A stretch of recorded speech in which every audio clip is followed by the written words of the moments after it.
ரீசெண்டாக நம்ம போயிட்டு வந்த ட்ரிப்பில் கேன் வந்து வாட்டர் ஆயிடுச்சு. இப்போ பாருங்கள் ஃபுல்லாக தண்ணி வந்து நம்மளுக்கு இங்கே சீட்டு வரைக்கும் வந்துடுச்சு. ஒரு சொட்டாக கொஞ்சம் கொஞ்சமாக தான் ரிலீஸ் ஆகிருக்கு. என்னடா நம்ம கேன் எடுத்து யூஸ் பண்ணலான்னு பார்க்கும்போது தண்ணி குறைஞ்சிது. என்னென்னு பார்க்கும்போது கண்டுபிடிக்கும்போது தான் தெரிஞ்சது நம்மளுக்கு வந்து வாட்டர் லீக்கு. இங்கே பாருங்க சீட்டுக்கு கீழே வரைக்கும் வந்துடுச்சு. தண்ணி வந்து கொஞ்சம் கொஞ்சமாக வந்தனால நான் வந்து 2 நாள் கழித்து தான் நோட்டீஸே பண்ணேன். அதுவும் கேன் எடுக்கும்போது பார்த்த உடனே தான் தெரிஞ்சுது, ஐயோ நம்மளுக்கு வந்து தண்ணி லீக் ஆயிடுச்சேன்னு. பார்க்கும்போது தான் ஓகே சீட்டெல்லாம் கழட்டி நம்மளே எடுத்து பார்க்கும்போது தெரிஞ்சுது. இப்போ பாருங்கள் நம்ம எல்லாத்தையும் இப்போ வேக்யூம் பண்ண ஆரம்பிச்சாச்சு.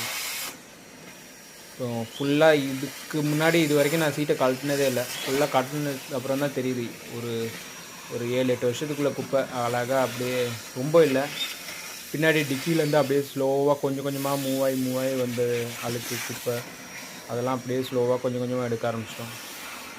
இது பாருங்க இந்த சைடு மட்டும்தான் தண்ணி இருந்தது, அந்த சைடு இல்லை. ஃபுல்லாக அந்த மேட்டு எல்லாமே கொஞ்சம் அப்படியே ஈரமாக இருந்தது. கீழே உள்ள பாட்டம் எடுத்ததுக்கப்புறம் பார்க்கும்போது தெரியும் இந்த சைடில் மண்ணெல்லாம் இருக்குது பார்த்தீங்களா, எல்லாமே அங்கேருந்து அப்படியே ஸ்லைடாகி வந்தது தான் சீட்டு கீழே. இப்போது இந்த செக்ஷனில் வந்து பாருங்கள் நடுவில் வந்து நம்மளுக்கு வந்து டீசல் டேங்க் ஓப்பனிங் வந்து தெரியுதுங்களா, இது டீசல் டேங்க் ஓப்பனிங். இவ்வளோ டீட்டெயிலாக நம்ம எடுக்க வேண்டியது இருந்தது, அப்போ தான் நம்மளுக்கு யூஸ்ஃபுல்.